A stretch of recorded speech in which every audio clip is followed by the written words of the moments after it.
Now, on to the main event. Helen writes novels, stories. I don't need to introduce you and tell you what Helen does. Her books include Monkey Grip, The Children's Bark, The First Stone, The Spare Room, The House of Grief, The Season, and The Mushroom Tapes that some of you may have... were you in Queenscliff last night, anyone? With Chloe Hooper and Sarah Krasnosten. Helen will be joined in conversation by our friend Jane Tuttle, and Jane is a writer, performer and co-owner of the bookshop at Queenscliff. She's a best-selling author of Paris or Die, My Sweet Guillotine and The Sea in Metro. And you may have been lucky enough to attend Jane's one-woman play that we presented here as part of Local Word in 2023. So please join me in welcoming Helen and Jane. Thank you.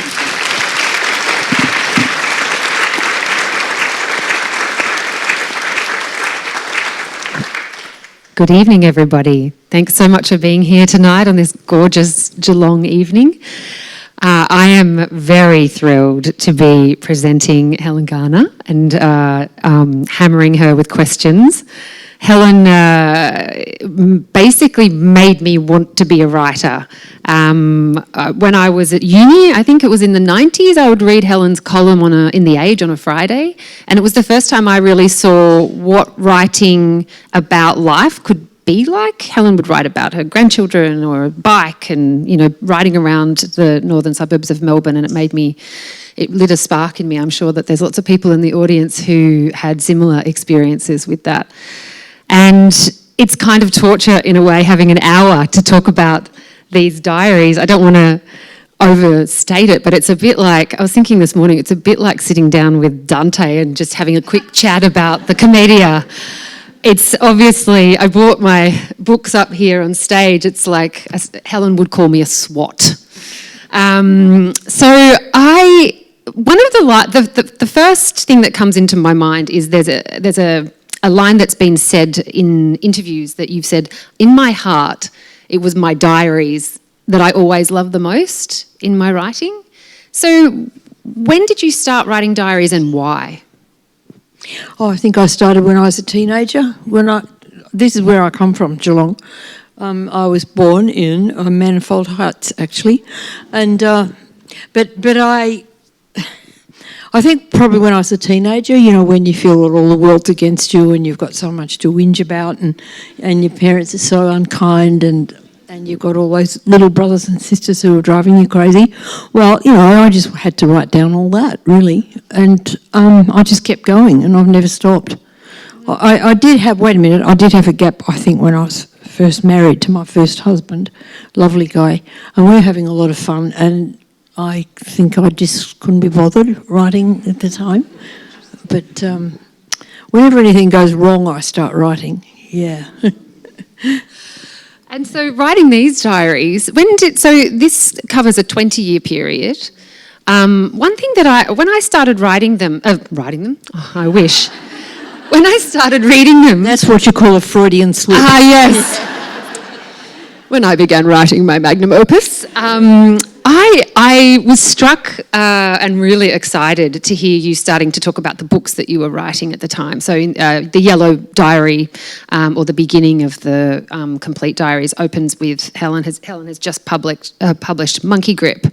And so I quickly, as I started reading them, I scurried back actually and reread basically all of Helen's books, so that when I read the diaries, I could come at them from the same place and SWAT. This is so thorough. Yeah. But it was really fun because then as you were writing and you were observing different things, I could say, oh, she's just about to write Cosimo Cosmolino. Or, so interestingly though, as well, the nerd noticed that you were writing fiction pretty much through the writing of the diaries. So how did you come about getting to this place now where you feel that this is your favourite writing and you wanted to publish the diaries? Well, when I say I like the diaries the best, I like it actually doing it. It's more fun and more free than any other of the writing that I do, and that I think that's what I like about it. That I don't have that feeling that somebody's breathing down my neck, critically looking at it and saying, "Oh, you call that a sentence?" You know, that sort of that awful being that's over your shoulder. I mean, I think most people know what that is, not just writers, but there's always this disapproving figure sort of sneering over your shoulder at everything you do. I'm not the only person who has it. I'm suddenly thinking, my God, they're probably going, oh God, the poor woman. No, but I don't know, somehow writing, what am I trying to say? I actually never knew that I was going to publish anything. You know, I didn't think I would be a published writer, because when I was at university, all the stuff we were taught was what a novel was, for example, and novels had themes and they had structure and things like that, and I thought, whoa, how do you do that? I wouldn't have a clue how you did that. And I've got to say that there were no creative writing classes when I was young. They're really quite a recent invention in our country. And I always knew that what interested me in the world was not the big things that are considered to be the rightful subject of writing, you know, that you were supposed to be writing about wars and migrations and terrible tragedies that happened, and big things, huge, enormous things. And I said, I don't know anything about them. What I do know about is the details of the world that I'm in, and that's what really, really interests me. And I just love looking at people and looking at things and thinking about them and noticing them. And collecting them. And I thought, well, who wants to read a book like that? You couldn't make a book out of that. You have to have like thought out characters and so I thought, oh well, I guess I'm never going to be able to do that. But you know how things, when you study them at university, it's often very discouraging, because what you're looking at is the great ones, the ones who are magnificent and who have learned how to get past all those fears and produce work that's good and great and mighty. And of course, I mean, okay, I'm a girl from Geelong, and I live in Australia, and I said, all the great books are written by blokes, and I haven't got anything to say. But I just had this urge to write, and I really loved pens. And like, you know, when I first got a fountain pen, I just thought I'd died and gone to heaven. And I liked, so I wrote a lot of letters, you know, that's what I did. But I just found that as the years went on, and even after I did start publishing, well, the first book I published was Monkey Grip, and when that came out, everyone goes, she's just published her diaries. And of course I was mortally offended by this, because it was actually what I had done. And I thought, because I just used to take the diaries down to the library and copy out all the what I thought were the interesting bits into another notebook, and I thought, maybe I could turn this into a book somehow. So I went on, and I was having an affair with this guy who was a drug addict, and I could see that there was like a shape. I could see this story was heading for you know, obviously a disaster, so I thought, maybe that's how books are made. You know, nobody just sits down and thinks, I'm going to write a novel on the following themes. Nobody does that, but I didn't know that back then. And it was very exciting discovery to realise that you didn't have to do it that way. You could just write down what happened every day, and it grew and it developed and it had a shape. So... Am I getting off the track here? No, you're not at all. Okay, so all right, yeah. So everybody said, well, not everybody, but a lot of people said, she calls this a novel, but it's just her diaries. You know, it's just a lot of women's whinging, and this was like, you know, in the early days of feminism, and I hadn't kind of muscled up, but And so I was going around saying, oh, how dare you suggest it's just my diaries. Of course it's not only my diaries, but it was. And now I just blatantly admit it. And I don't care. Because what I've learned is that a diary is really your 10,000 hours that turn you into a writer. Because if you enjoy writing a diary, and it's got no, you're not thinking, oh, I've got to shape it up this way, and it's got to have themes, and you just think you're writing purely for pleasure or because you need to write. And so you get out, so I still do this. I'll wake up every morning and I've got the diary, it's just on the bedside table among all the books that I should have read and haven't. And so I just pick it up and I pick up my pen and I just sit up in bed and I write for about 20 minutes or half an hour. And sometimes I just write a dream I might have just had, or I write what happened yesterday, or a conversation that stuck in my mind from last week, and or what the weather's like when I look out the window. But I try to write, I don't just jot things down. You see, this is why people despise diaries, because they think they're slack. They think, oh, she just scribbled. You just scribble down, and it's all about emotion, and it's really boring. But if you're writing a diary seriously, it's the best kind of practice.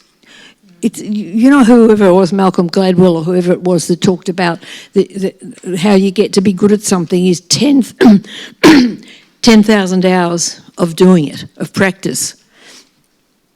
And I think that's true, but I never thought that that's what I was doing. I didn't think, oh, I'm turning myself into a writer. I just thought, I'm just writing down what's in my mind and what I saw and what I heard and what moved me or made me laugh. And so I try to write properly. I don't just jot things down. I've got a notebook in my bag and I jot things down in there when I overhear something on the train or just some view that I see or a thought that I've had, but just scribble that down. But when I'm writing in the diary, I've got a fountain pen, and it's a good fountain pen, and the ink comes out of it in a steady flow, and I push it across the paper. The Pilot V. Yeah, the Pilot V pen. It'd be the Pilot V. Yeah, but unfortunately they're disposable. So I have to feel ashamed about that because I have to throw them away. But be that as it may, that's why, this is a very long answer to your first question, is why do I like the diaries? Because when I look at the diaries, I think, these are actually really good. And I look at them and I think, did I actually write these? And it's not like... It was quite, when my publisher said to me, why don't you publish your diaries? I thought, as if. And then I just got them down off the shelf and I had a proper look. And a lot of them were really boring. I went back to like the 60s and 70s and they were just so whingy and bad. And so I just burnt them. I made a big fire in the backyard. I can heartily recommend this because it's terribly liberating that I just made this big fire and I chucked the books onto it that were boring. And you have to tear them up, you can't just throw... I don't know how the Nazis did it. They had... I think they used petrol. They put petrol on the fire. But if you're modestly burning stuff in your own backyard, you have to tear the covers off and you have to, keep on poking the fire to keep it going. And sometimes you're standing there and you can just see a sentence as it's about to be consumed by the flame. And you go, oh, wait, but it's too late. But it was such a good sentence. Ah! Yeah, but anyway, after I'd done that, I stopped burning when it got interesting. And it got interesting around about the time I went to Paris after I'd written Monkey Grip, and my daughter and I got a grant. So at last I had a bit of money. So we went to Paris, and we were away for a year. And I don't know, something happened there that made the... I don't really know what it was. I think it was I was so terribly lonely when I was there. And living in Australia, I always lived in those big hippie houses where there were lots of people and kids and it was a happy life. and this was in the 70s, my late 70s. But, so off I go to Paris thinking I'd be cool in Paris because I had a degree in French, but I couldn't talk. I could read Proust, but I couldn't actually have a conversation. And, so I couldn't get back here fast enough. I realised when I was away that, a lot of people of my generation and a bit older, Australians, writers, like Germaine Greer or Barry Humphries and people like that, they could not get out of here fast enough because to them they're a bit like 20 years older than me.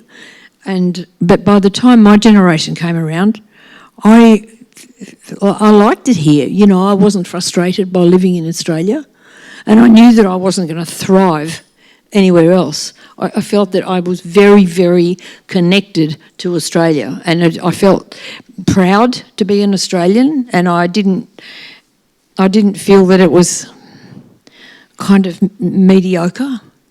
Lots of people I know of my generation, writers, thought, Australia's just so terrible, it's all those bush stories. And I remember one guy saying to me, Henry Lawson, he drags us down. And I thought, I love Henry Lawson. So it was a wonderful thing to discover that this is where I belonged and I could stay here. And then people would, I was kind of able to write and people would read my stuff and like it. So that is a very long answer to your first question. I enjoyed it, every moment of it. I'm sure everyone else did too. We begin because I read them when they were yellow, blue and red, I'll probably name them that. The Yellow Diary is the first. That opens with you being in Paris.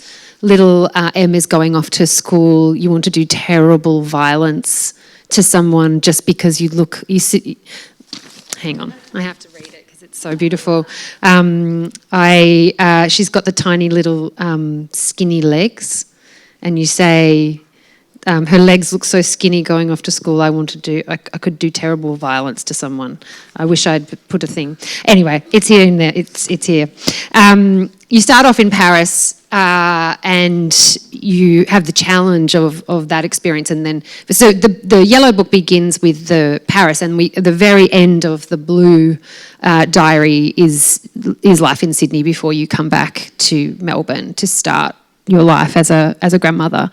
In between those, the beginning of the collected diaries and the end is an enormous amount of challenge, trial, love, pain, motherhood, difficulty, wondering, self-loathing, success, angst. Is that why you chose this particular period, these 20 years? Because they, up until, you burnt up all the way up to there, and then you had this bank of material, the natural narrative, it seemed, of that. Did it close at the end there, and that's why you stopped? Is that why you saw I didn't know where to stop. I could see the third volume. In the second volume, I fall in love with this guy. And any sensible person who's reading the novel is going, "Don't go off with that guy." But that's red what you thought. Alarm bells. Actually, all through these diaries, there's all notes by me saying, "No, seriously, get away." I know, that's the worst thing about, you go back and look at the diary and you think, there are so many points at which you think, was I really that stupid? Why didn't I see, the day he told me he'd never heard of Dolly Parton? Why didn't I? But that's you can't write that, can you? If you I would never have made that up. No, that's it. It's beyond my imagination. Yeah. That's why it's so, if you tried to write that, this guy who doesn't know Dolly Parton and he's an idiot, we would not feel the way we feel when we're reading these diaries, which is absolutely, and we know that feeling as well of going along in a relationship where we're trying so hard to make it work, and is it us? And you capturing it instead of trying to narrate it, capturing it in the moment. Well, it's just a series of moments, I suppose. Yeah, and they're all small. It's made up out of fragments, a diary, and I actually love books that are made up out of little pieces, small fragments. I mean, so if I open a book and there isn't a paragraph break on the first page, I go, nah. But then, I mean, sometimes I force myself, and I find out it's, one of the great works like Proust or something. But it can get very boring, fragment, as well. It can get very tedious, and this doesn't, because we can feel the narrative happening in it. Yeah. Oh, well, I'm glad you think so, because, I mean, I look at the books and I think, why do people like these? Really? Well, no, I can see that. Well, see, look, I'm sorry to sound like I'm up myself, but I actually think the diaries are good. I like the writing that's in them, because that's the writing that I did when I felt that feeling of freedom, and I wasn't trying to force the material into a shape that didn't spontaneously arise from it. But by the time you get to the third volume, which is called How to End a Story, and it's obvious that the marriage is a complete disaster, but that I'm just hanging on in this suicidal way. Not suicidal, that's overstating it. But, I mean, really... A hopeful way. Well... Hoping all the time, hoping I could be better. Oh, God. I mean, see, I've been married 3 times, and by the time I got out of the third one, I thought, give it up, hell. It's good. This is not something that's going to give you any happiness. And so, since I split up with him, which is in September 1998, I haven't been with a bloke. I haven't had a love affair. I haven't had sex. I have completely left that part of my life behind. I thought, I've tried this enough. There's something in me which doesn't make me happy when I'm in an intimate relationship with somebody. But that sort of coincided with my daughter writing, when I sort of dragged myself out of that marriage, and I was a mess. I was heartbroken because, I had really loved him, and at the beginning, we were happy. But we feel that. Yeah, and he was the only bloke I've ever been with because he was also a writer, that I felt understood what was important to me, and I understood what was important to him because we were writers. But, things that's such a very simple beginning to something, and it just didn't work out. But anyway, I just want to say that, as you said before, I get to the end of that marriage, I drag myself out of it, and I'm sort of limping about with a broken heart. And then my daughter calls me up. I was living in Sydney. My daughter calls me up one day and says, "We're having a baby. You can come home now." So I basically packed everything and just went down the Hume at top speed, and there began the happiest years of my life.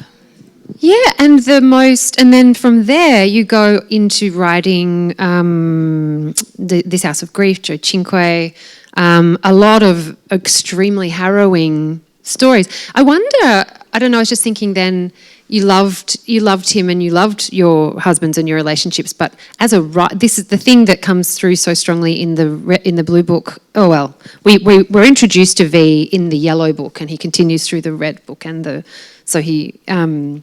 but the thing that is really hard is we can feel the development of the writer, and we feel her being quashed constantly and in the man's world, and he represents everything that is stopping you be this writer.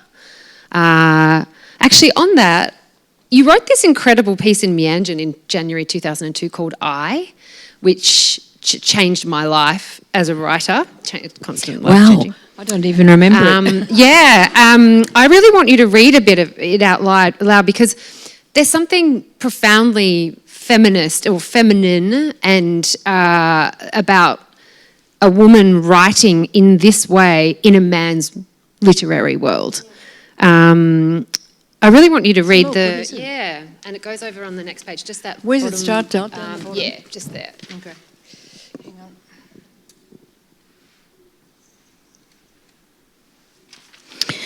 Shouldn't a real writer be writing about something other than herself and her immediate circle? I've been haunted by this question since 1977, when a reviewer of Monkey Grip asked irritably what the fuss was about. As far as he could see, all I'd done was publish my diaries. I went round for years after that in a lather of defensiveness. It's a novel, thank you very much, but I'm too old to bother with that crap anymore. I might as well come clean. I did publish my diary. That's exactly what I did. I left out what I thought were the boring bits, wrote bridging passages, and changed all the names. It was the best fun I ever had. How far? Oh, can you read that whole bold bit? Why the sneer in all she's done is publish her diaries? It's as if this were cheating, as if it were lazy, as if there were no work involved in keeping a diary in the first place. No thinking, no discipline, no creative energy, no focusing or directing of creative energy, no intelligent or artful ordering of material, no choosing of material for God's sake, no shaping of narrative, no ear for the music of human speech, no portrayal of the physical world, no free movement back and forth in time, no leaping between inner and outer, no examination of motive, no imaginative use of language. It's as if a diary wrote itself, as if it poured out in a sludgy, involuntary, self-indulgent stream. And also, even more annoyingly, as if the writer of the diary was so entirely narcissistic and in some absurd and untenable fashion believed herself to be so entirely unique, so hermetically enclosed in a bubble of self, that a rigorous account of her own experience could have no possible relevance to, or usefulness for, or offer any pleasure to any other living person on the planet.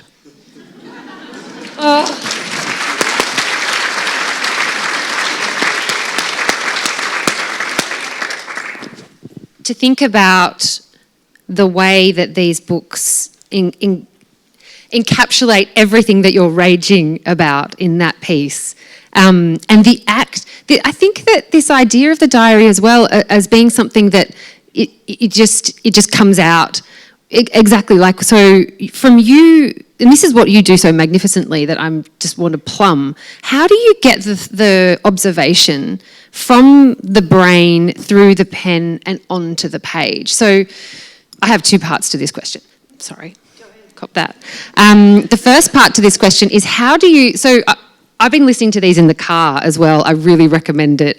If you really want to be a true nerd and a real swot, you read the book, you start them, then you read every other book that she's ever written, then you go back and read the diaries, then you listen to them on audiobook on the way in and out of the hospital to see your dad. It's fabulous. But the problem is as you start listening, you realise, you start to observe as well. And suddenly you're pulling the freaking car over to make a note about a thought you've had. How do you physically, so with, say, Murray, you're having a fight, at which point are you recording, because you're so accurately recording the sensations and feelings, are you sitting down the next day, that night, or are you saying, sorry Murray, just a sec, hold that. Which do you reckon? No, I've got a very good memory. Well, I used to, now I'm losing it, but there's something that the South African writer Nadine Gordimer wrote in an introduction to her book of short stories, which I just stumbled on 30 or so years ago. And she said, writers, she put it much better than this, I'm just vaguely recalling it. She said, writers have an unnaturally, an abnormally high degree of observational curiosity and ability to remember what they've seen and heard. And I think that's, she put it, there is something kind of a bit weird about it, about the fact that, I'm always surprised when I notice things and people I'm with don't notice them. Like, for example, I went with my my grandson, the football playing grandson, and we went to hear his sister, who is a jazz singer. And recently she had a gig in a pub with this really wonderful guitarist, and they were singing and playing. And I couldn't help looking at the guitarist's face while he was playing. He was playing, picking. It was delicate, jazz-like music, not rock and roll. And I loved watching his face while he was playing because these waves of expression passed across it. And sometimes I thought I was so engaged by it. It was beautiful that he... Sometimes he looked like he was dreaming. It was like watching someone dreaming and feelings flowing past. And then he'd go blank from it. He's always keeping on playing, and she was singing. Sometimes he'd look out the window and he'd look as if he was thinking about something else. But always this flow of music, beautiful. And I said to my grandson, who's although he's a great football sort of buffhead, he's also really quite a sensitive guy who likes people and is interested in them. And I said, wasn't it interesting watching Declan playing? I said, I could have watched all night. His face was so delicate and interested and sensitive about what he was doing. And Ambrose looked at me and he said, I didn't notice anything. I was awfully deflated because, he was carried away with the glory of it all. But were you always like that? As a kid, were you...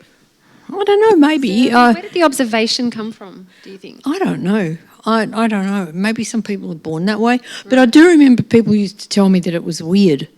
I remember one time... I remember once in one of those hippie houses I lived in, we were all out in the kitchen one night and somebody put a record on and some people were dancing. And there was one woman, when she was dancing, she just was making a clicking noise with her tongue in the rhythm of the music. And I said to the person who was we were just, sitting at the table just watching, and it was nice. And I said, isn't it funny how she kind of clicks her tongue all the time? And I didn't say it critically, I just pointed it out. And the girl who was sitting next to me said, ooh, you're creepy, you're cold. She said, you're too detached. That's what she said. And I felt awful. I felt that I'd revealed something awful about myself by pointing out this tiny detail. Detached. What an interesting... Well, I don't know, maybe people think that you've got to sit there in a great flow of experience and you're not like... It's like when... You're observing, you're like pulling back and watching rather than being involved in it. Or that's another thing I've noticed too, but this is quite rather different. But, I'm in this reading group and we read out loud and sometimes we just bring along a poem. We sort of, instead of reading some mighty work of literature, which is difficult, we say, let's take a break and everybody bring along a poem that they like and read it. And I remember one night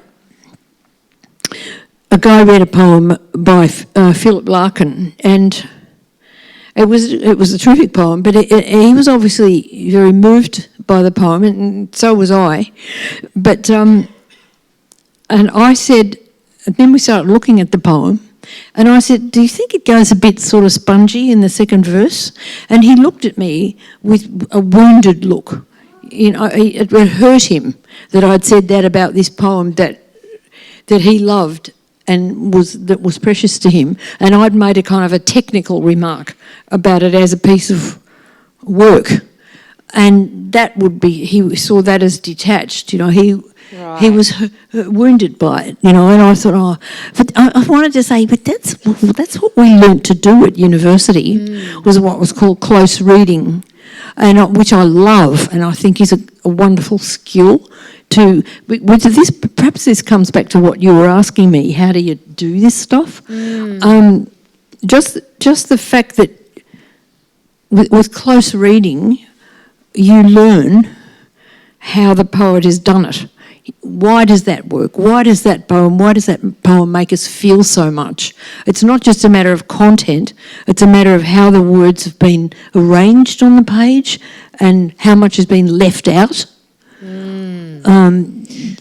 Yeah, and you're coming at it from a sense of, there's a sense of wonder and optimism in that sense of critique, which I guess in a way you could say about all of this work. You have to be, in some way, observing.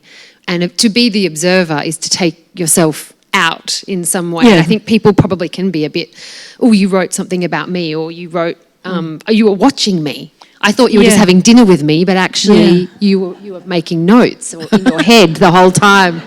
Yeah, I think people imagine that I'm taking notes all the time. Well, I like to tell you, I'm not. Right. I'm sitting there having a nice time. But it is true that I think I think writers can be a bit creepy. I think they just are. You know, it's not just that people think they are, but they maybe our presentness waxes and wanes in a situation. You know, for a while we're fully attending and fully being there in the moment, and then maybe we see something odd and we think about it. And do you feel? Oh, sorry, I didn't mean to interrupt you. I was just going to say, do you feel that there's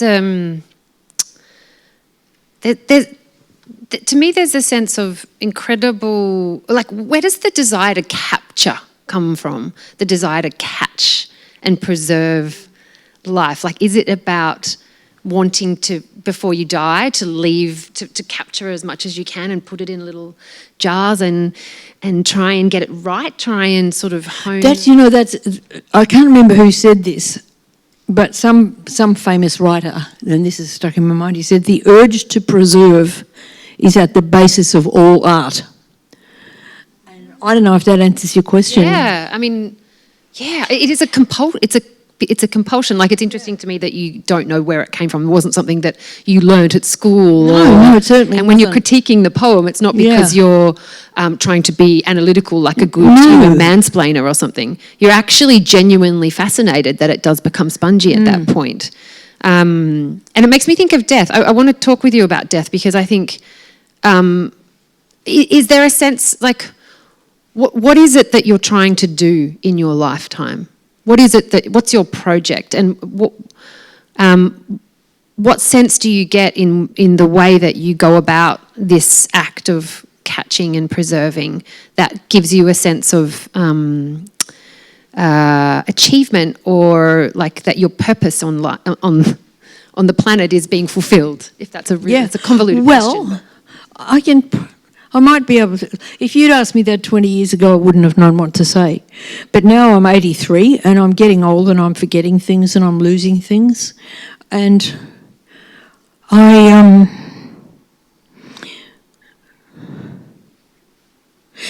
remember having a conversation with a friend of mine once who was an artist, a painter, and we just said to each other, what is life for? What are we doing?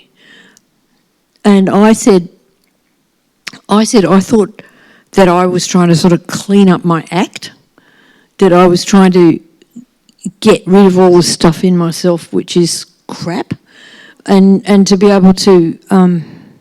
get rid of it. Well, to loosen its grip on me, and that I would like to make myself into a better person so that I wouldn't hurt other people as much as I have. I mean, when you get to my age, you look back and you see, and also that was something else about the diaries. If I look at them, I see moments where I must have been hurting someone badly, and I was rampaging along in my selfish way, and trampling all over that person's sensitivity. I mean, I particularly feel like that about my second husband, but who was a dear man, and I didn't treat him well. And my first husband once said to me years after we'd parted, and he also is a man that I still like enormously and respect and have a lot of time for and wish well to. And something was wrong in my life. You know, I was upset about something, and my daughter said, ring up Bill and tell him to come over. So she went off to school, and I rang him up and I said, can you come over? This has happened, and blah, blah, blah. So he turns up carrying a bottle of brandy and comes in, and we just sat down, and I was crying a lot, and I was really sad, and something sad had happened. And he said, I was a bastard to you, Hel. And that was what he said.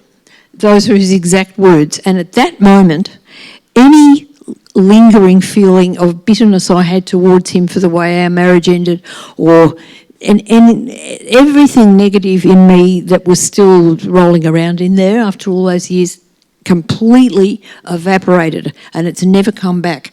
And I've learned that what I learned from that is that if a person, and I include myself, if you can state clearly in clear, simple words your sorrow and your remorse, you don't even have to say what it's about, because if you've been in a couple, you know.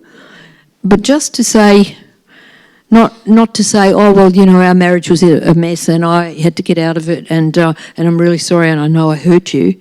But just say, I was a bastard to you. There's something in the clarity of that made me feel great love for him and happiness that I'd even known him and that we'd had a child together, and it was just such a simple thing. And I would like to be able to be that clear. I would like to get clear. And I think that's what I'm trying to do in my life, is to understand things and to be quite tough on myself. I mean, a lot of people say, geez, you're hard on yourself in the diaries. And I think, well, what's the point of it otherwise? Well, there's no point writing defensively. Yeah. You have to let it hang out, so that you can look at it. And is there a desire to understand, like, are they a form of redemption in some way? Or is all your writing that? Right. Well, I mean, one would hope to be redeemed. Redemption. Yeah. The whole idea of redemption is very appealing to me, because I call myself a Christian in a really kind of puzzled way, I think. But the idea that things can be redeemed is quite wonderful to me, and I feel that there's a lot.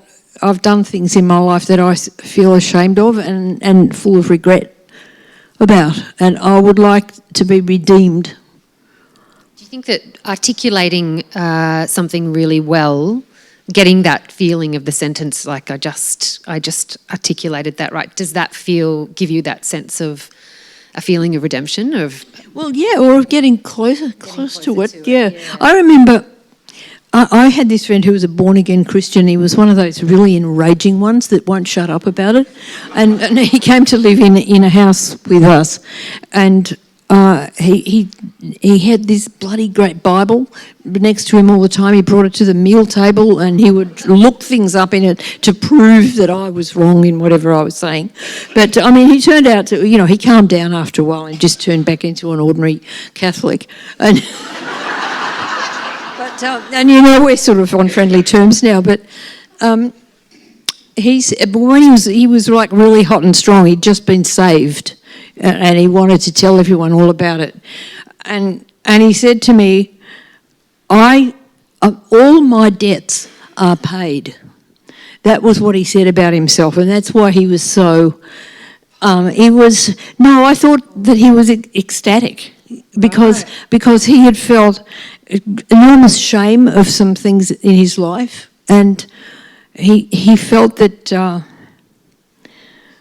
by accepting what he saw as the grace of God, that load had been taken off him. And it doesn't mean that he was never going to do any other shitty things.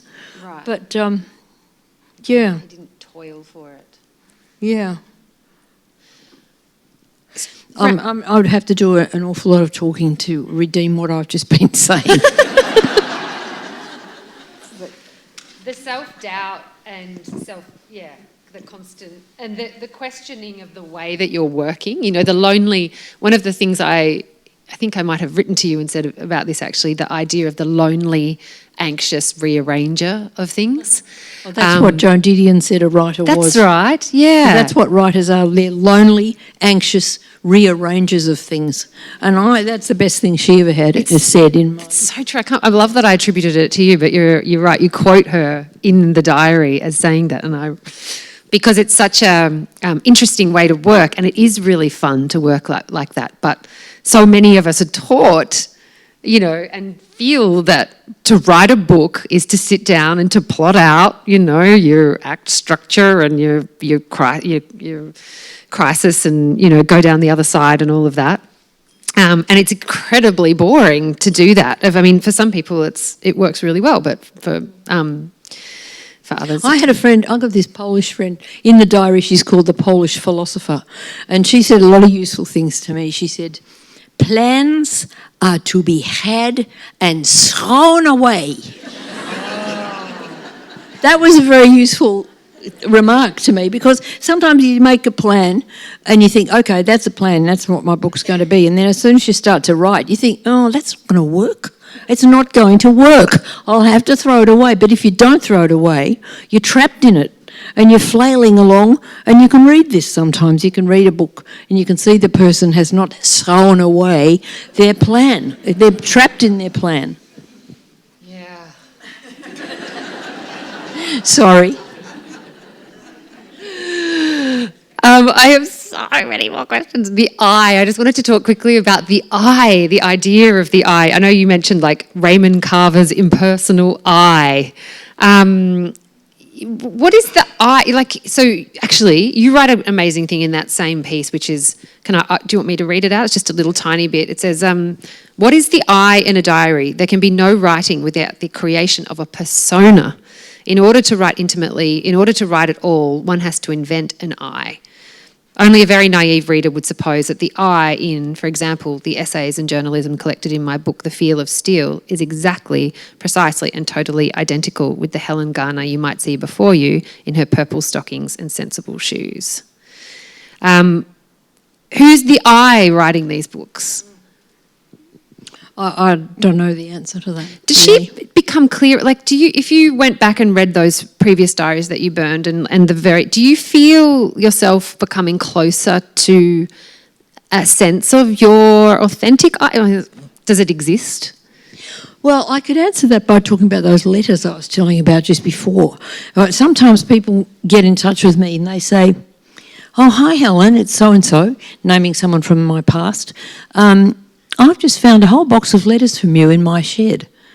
And after that, the conversation goes into one of two directions. Either the person says, would you like me to send them back to you? Or they don't say anything and a long silence falls. And when I hear about these letters, my heart sinks.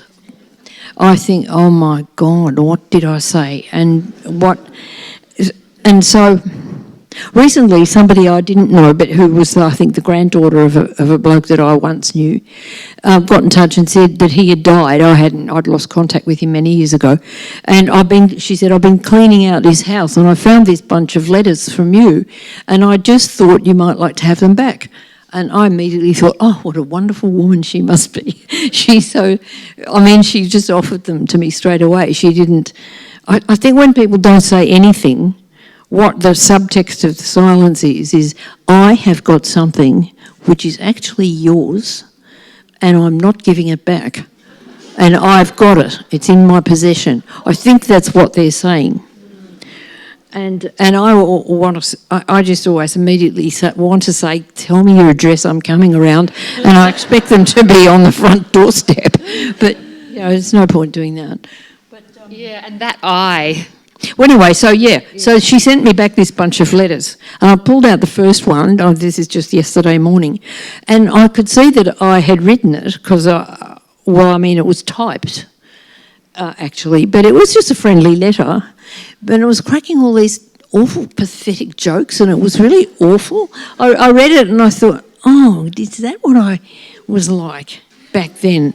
And I had this immediate urge to burn it to a crisp, and but purely so I wouldn't have to acknowledge that that's what a smartass I was, and how I thought, oh yeah, I'm writing this really witty letter to Patty, and that was just the most pathetic performance it was a performance of a letter. It was going, it was that phony I. Does that make you see how far you've come?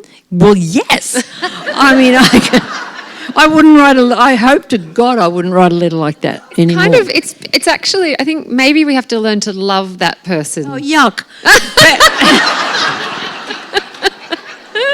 Can't there be any destruction?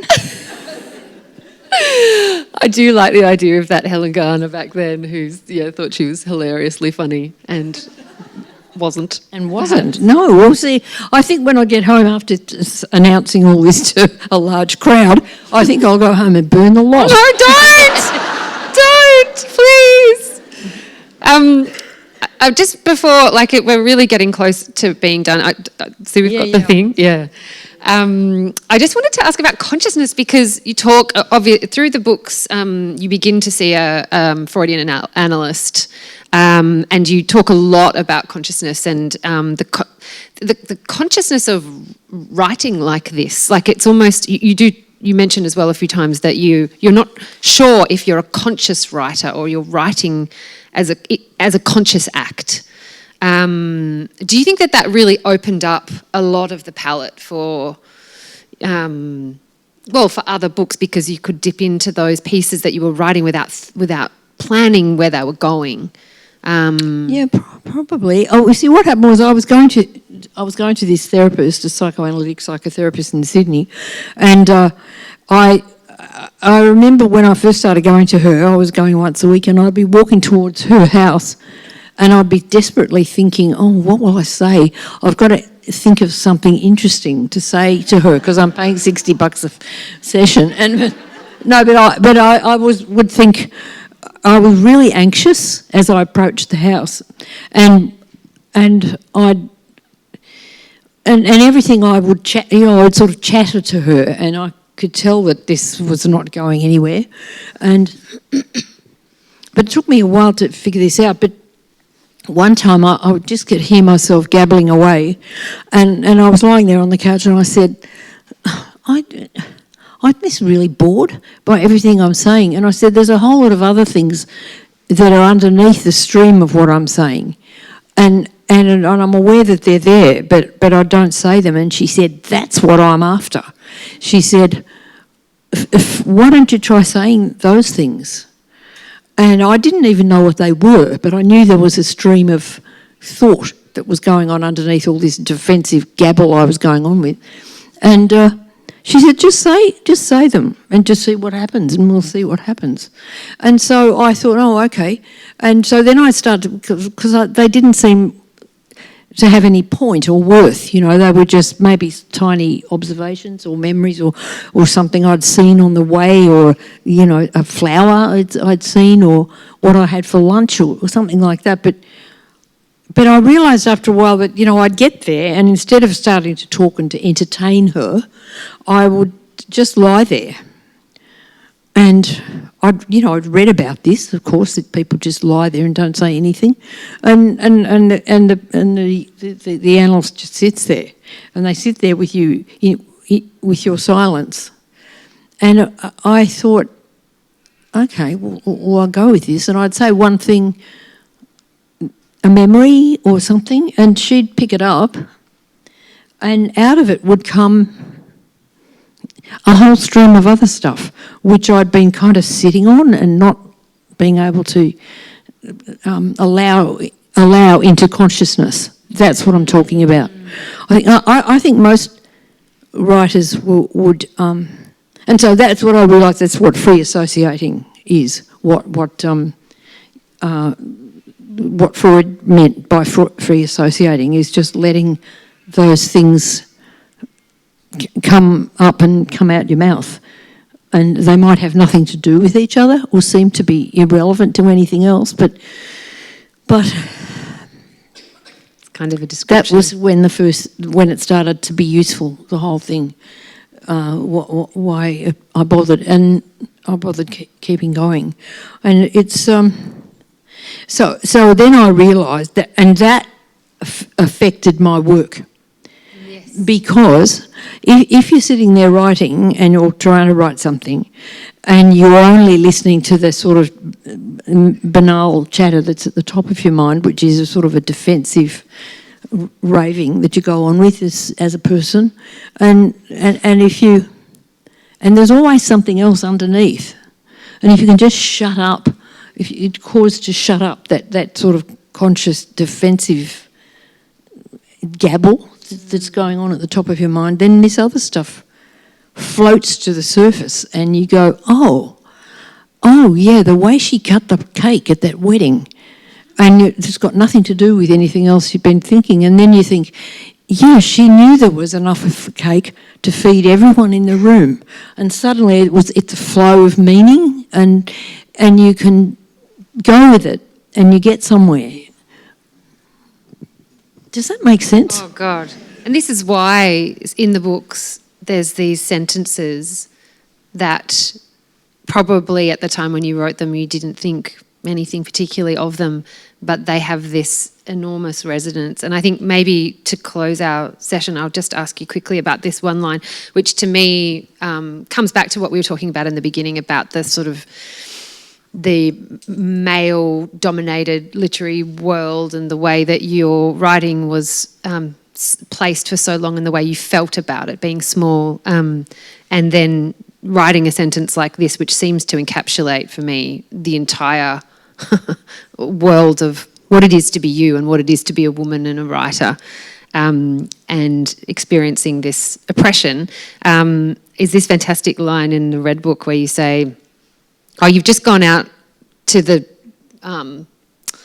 shops and you've bought the 70s disco compilation and Steely Dan's greatest hits, and you come back and you sit in a corner and you listen to them in your earphones because V is there, and you say, can't wait till he goes out so I can dance. Yeah, well, that was necessary. Yeah, and I remember I actually stopped the car and I wrote it. I got to write down that, because so much of what all this is and what it seems like the evolution of your writing was just can't wait for the man to go out so I can dance. And you just dance through these books. It's a dance. Yeah, sorry. Am I looking too far into it? Yeah. No, but that's how it felt to me. It was like... Oh, I'm glad, yeah. Yeah, it's my favourite. That's a bit like not... the not knowing who Dolly Parton is, and that's in action in that sense. Yeah, but it's that feeling of when he's not here, I can let it. Yeah, I can be myself. Who's he in this? It's not any particular man. Well, it was there, obviously, because he didn't want to hear Steely Dan for some reason, and yes, you can go for a long time as a woman and a writer being deafened by what you think is what writing's supposed to be. And in my generation... and how you're supposed to be in general as a woman. But I was still kind of under the pressure of that and hadn't managed to free myself from it. And while I'm saying that, I'm looking at you smiling and I'm thinking, but after years, 25 years of sort of bursting my way out and being able to write in a way that I thought was like a woman's way of writing, I sort of lost a lot of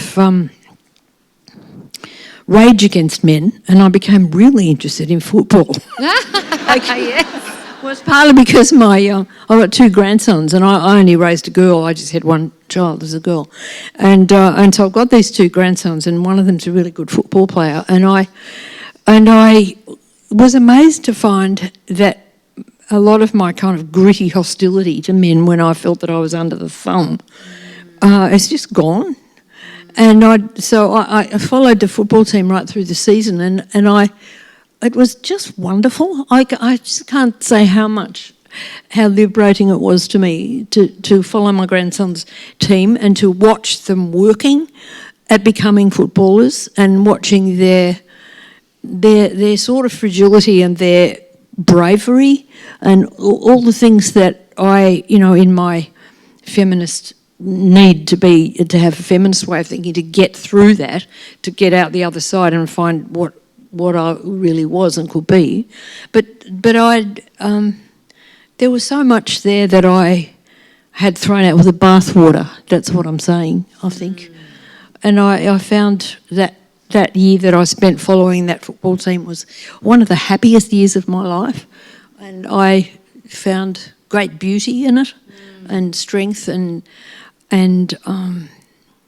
yeah. So yeah, it was beautiful to read you. Sorry, I'm interrupting you. I just to read you the beauty of your feelings about men, and to actually, there's so much that you've had to endure as a writer through the decades that you've been writing, and then and also just as a female, as a woman, and coming to that place of actually looking at at men with such affection, and it's really beautiful. Yeah, well, I was so happy writing that book called The Season. I just had so much fun watching the boys and the men, and feeling great empathy with them, and seeing their beauty. That was another thing, the beauty of, you know what, when I was trying to find a title for the book, I dug through the book looking for a phrase. That's how you usually get a title for a book. You just dig in and something pops out. And I saw this phrase that I'd written, Boys at Dusk. And that was about training, going to training, which I used to do twice a week. And I said to the publisher, let's call it Boys at Dusk. And he said, don't be bloody ridiculous, Helen. This is an AFL book, But I still kind of regret it. Because Boys at Dusk by Helen Garner. I love it. Well, I'll use it somewhere. Yeah. We have to stop. This is so painful, but I guess we're just going to have to rip the Band-Aid and say thank you so much. What an absolute treasure. I can't wait to go and feast on all the things that you said and make more notes in my books. Please, if you haven't read the Diaries yet, I'm jealous. Go and buy yourself the collected works, which is available from Matt from this incredible bookshop called The Bookshop at Queenscliff. Or borrow it from the library. It will be here. It's a wonderful one, but you kind of will want to get I use a grey lead pencil. Is that offensive to you? Do you annotate? Yep. Yeah. Oh, yeah. And you kind of feel so much passion as you're reading it that you need to write a-hole or go, no. Please buy it. And thank you to the library for hosting tonight and for inviting us both, yes, particularly me. Thank you. Thanks, everyone. Thank you. Thanks very much.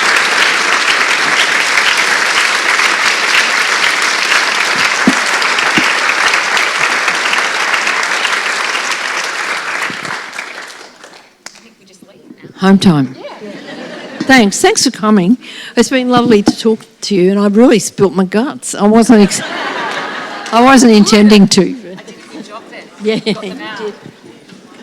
Thank you.